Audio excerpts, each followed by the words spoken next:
ମୁଁ Giridhari Prusti state cooperative union director तथा मयूरभंज केंद्र समवाय डायरेक्टर। आसंता काली आम देश एक गर्व और गौरव दिवस जे आम 78तम स्वाधीनता दिवस पालन करने जाऊे। ए उपलक्षे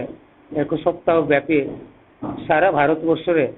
उत्साह उद्दीपना सह त्रिरंगा लहरुची एवं यही स्वाधीनता जो वीर जवान माने एवं जो महापुरुष माने निज बलिदान देइछथि तांको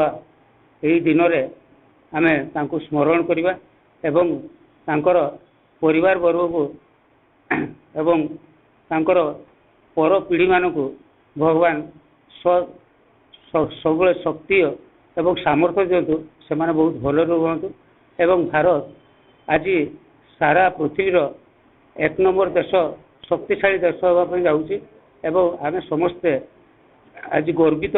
जे आमे भारत मातार संतान। एणु यही दिवस उपलक्षे समस्त करंजियावासी को मु मोर स्वाधीनता दिवस उपलक्षे आगरू अभिनंदन जनाऊँगी एवं समस्त को नमस्कार जनाऊँगी जे से माने काली दिनटी खूब आनंद मौजरे एवं भारत माता संतान हिसाब से गर्व हिसाब से पालन करूँ।